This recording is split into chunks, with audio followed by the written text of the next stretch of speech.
함께 보실 하나님의 말씀은 욥기 14장 7절에서 9절 말씀입니다. 욥기 14장 7절에서 9절 말씀입니다. 우리 같이 함께 한 목소리로 천천히 합독하시겠습니다. 나무는 희망이 있나니 지킬지라도 다시 움이 나서 연한 가지가 끊이지 아니하며 그 뿌리가 땅에서 늙고 줄기가 흙에서 죽을지라도 물기운에 움이 돋고 가지가 뻗어서 새로 심은 것과 같거니와. 아멘. 할렐루야.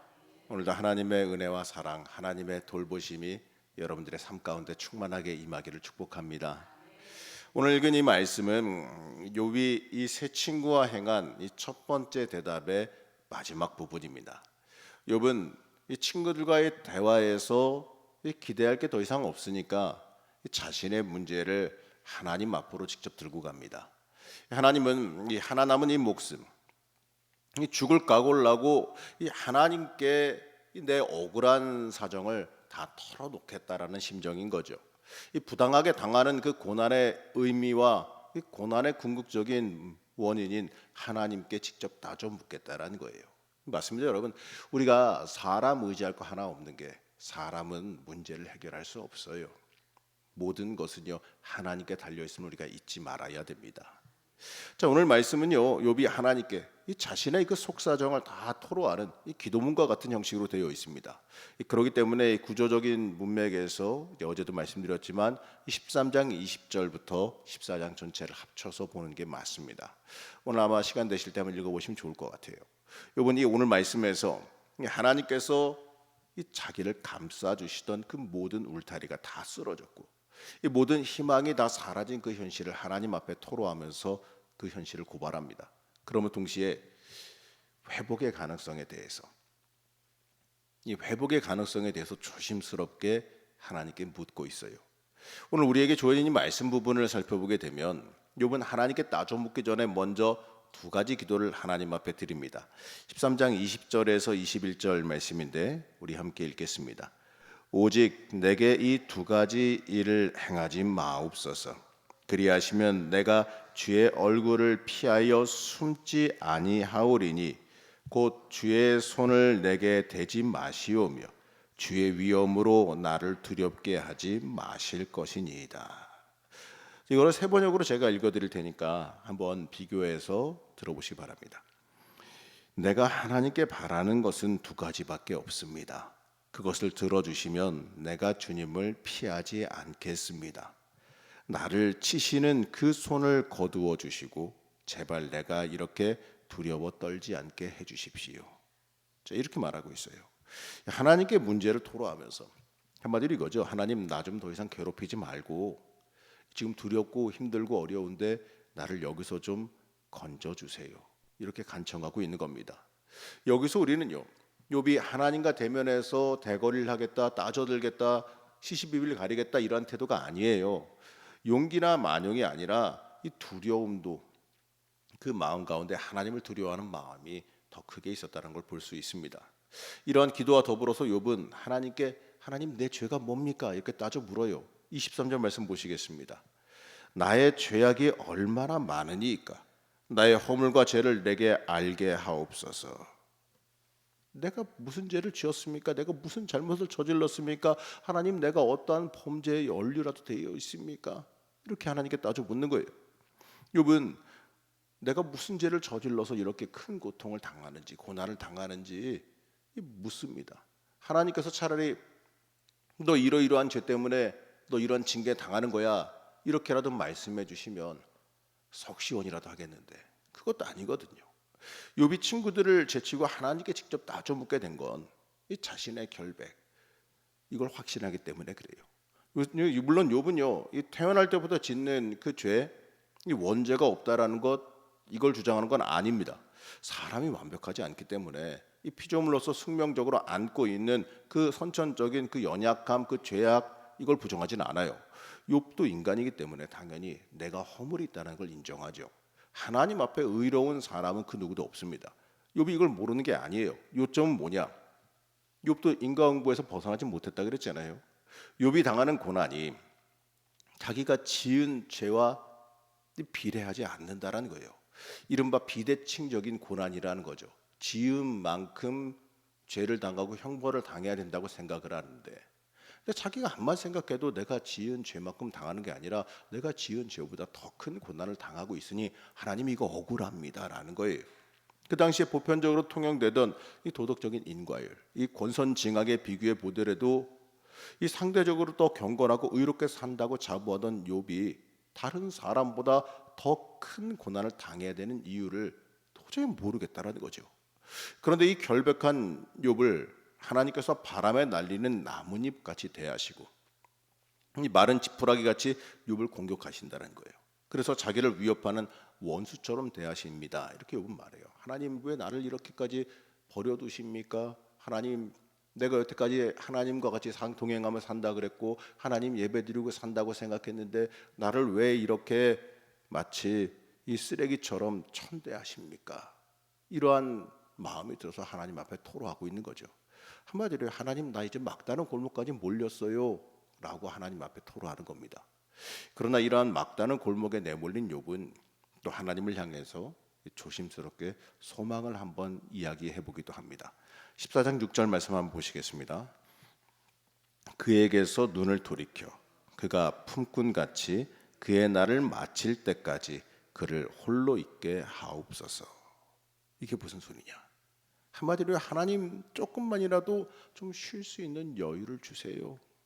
지금 너무나도 끊이지 않게 고난과 고통 속에 있다 보니까 하나님 조금이라도 좀 쉬게 해주세요. 이겁니다. 이처럼 이 처절한 고통 속에서 욥은 그래도 희망을 버리진 않아요. 욥은 14장에서 우리가 처음에 읽었듯이 이 나무의 경우를 희망의 본보기로 삼습니다. 나무가 찍혀도 나무가 뿌리가 살아있고 물이 살아있고 하면 찍혀도 움이 돋고 가지가 자라고 물기운만 있으면 다시 싹이 나고 새로 심은 듯이 가지를 뽑는 그 모습을 들어 말하면서 희망을 말해요. 물기운만 있으면 살 수 있다라는 거죠.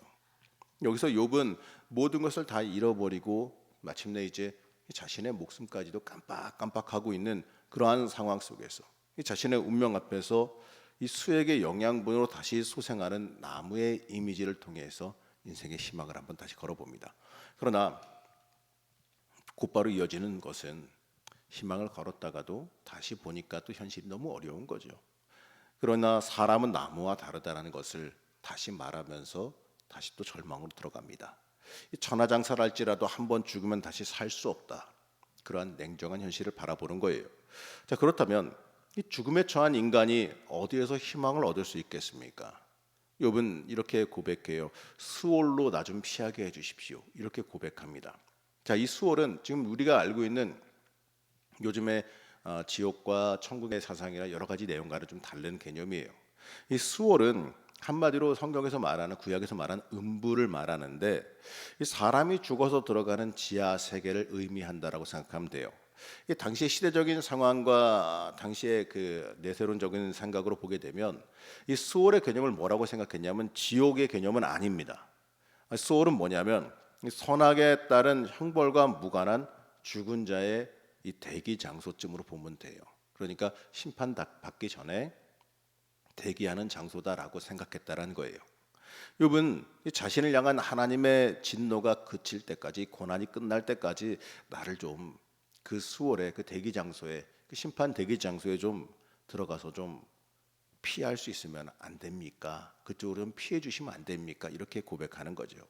하나님께서 나 좀 그렇게라도 배려해 주시면 안 돼요? 이렇게 하나님 앞에 고백하는 겁니다. 이 그곳에 숨어서 하나님이 정하신 시간에 나를 다시 기억하셔서 이 회복시켜 주실 그 날을 기다리겠다라는 뜻이에요. 그날은 하나님 만나는 날, 그 심판의 날, 그때는 모든 고통에서 벗어나 내 억울함도 풀리고 이제 새롭게 다시 거듭날 것을 생각하고 있기 때문에 그런 겁니다. 그러나 이러한 희망은 다시 한번 또 냉정한 현실로 돌아와 보게 되면 또 무참히 꺾인다라고 욥은 말합니다. 자, 14장 18절에서 20절을 보게 되면 주님에 대해서 이렇게 고백하고 있는데 우리 함께 읽겠습니다. 무너지는 산은 반드시 흩어지고 바위는 그 자리에서 옮겨가고 물은 돌을 닳게 하고 넘치는 물은 땅의 티끌을 씻어 버리나이다. 이와 같이 주께서는 사람의 희망을 끊으시니이다. 주께서 사람을 그 영원히 이기셔서 떠나게 하시며 그의 얼굴빛을 변하게 하시고 쫓아 보내시오니. 자, 이렇게 욥은 주님께서 연약한 자신의 희망도 사정없이 끊으시는구나, 이렇게 탄식해요. 이 상상 속에서 가졌던 그 희망도 다시 또 스스로 상상하면서 허물어 버리는 거죠. 자, 너무 힘드니까 혼자서 생각해 보는 거예요. 하나님, 이렇게라도 날 좀 피하게 해주시죠. 그러다 아유, 하나님 그래도 너무 힘들죠, 어렵죠. 우리가 원래 이 고난 당하고 어려움 당하면 사람이 천편일률적으로 똑같을 수는 없어요. 여러분, 고난과 아픔 가운데 사람이 이랬다 저랬다 하는 걸 보고서 아유, 저거 이상한 사람이라고 그러실 게 아니라, 우리는 정죄의 사람이 아니라 사랑과 감싸 안아주는 역할을 해야 되니 그들을 보면서 이렇게 생각해야 됩니다. 얼마나 힘들면 저럴까, 얼마나 힘들면, 사람이 너무나도 힘들면 이랬다 저랬다 하는 거예요. 이 마찬가지로요, 물론 그렇게 잘했다는 얘기는 아니죠. 마찬가지로 욥도 그런 겁니다.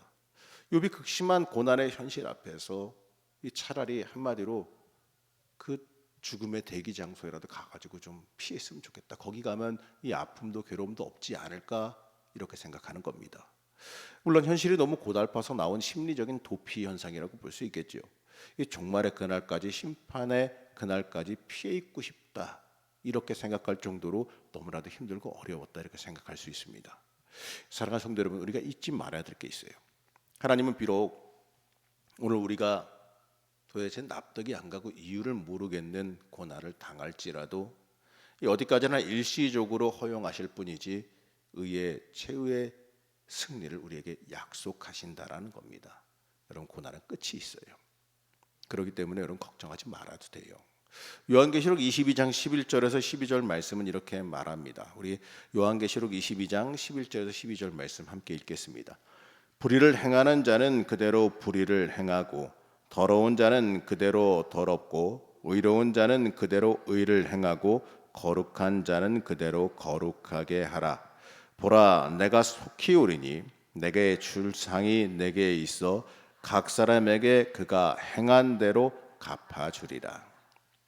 자, 우리가 생각하기에 이 부당한 고난, 어려운 고난을 당할 때마다 의의 최후의 승리가 이루어질 새하늘과 새 땅에 대한 비전을 우리는 절대로 포기하지 말아야 됩니다. 여러분, 잊지 마십시오. 하나님은 여러분을 기억하십니다. 여러분의 모든 상황을 다 알고 계시고요, 여러분의 기도 제목도 다 알고 계시고, 여러분들 마음의 그 안타까운 것도 다 알고 계세요. 당장은 우리가 이 고난 가운데 있기 때문에 하나님께서 우리를 외면하셨나, 나를 버려두셨나, 나를 잊어버렸나, 이렇게 생각할 수도 있어요. 하지만 하나님은 잊지 마세요. 우리를 끝까지 고난 속에 있게 놔두지 않으신다라는 겁니다. 하나님의 계획과 섭리 이 가운데 과정 중에 있을 뿐이에요. 거기에서 우리가 합격받아 나오면 되는 겁니다. 또 그걸 통해서 우리가 자라고 성장하고 예비한 복을 받으면 돼요. 고난은 이렇게 말하기도 합니다. 예비된 복의 과정이다. 고난 뒤에는 숨겨진 복이 있다, 이렇게 말하거든요. 맞습니다, 여러분. 진짜 하나님이 주시는 그 고난, 그 뒤에는 복이 있어요. 우리가 고난과 어려움을 당할 때 이게 여러분 구별되어 있지 않아요. 고난과 어려움, 내 죄 때문에 오는 경우도 있고요, 또 어떤 경우에는 내 성장을 위해서 오는 고난도 있어요. 근데 그게 구별되는 게 아니라 동시에 섞여 있을 때도 있습니다. 그러나 중요한 건 모두 다 그 가운데 우리에게 성장의 돌파구가 있다라는 거예요.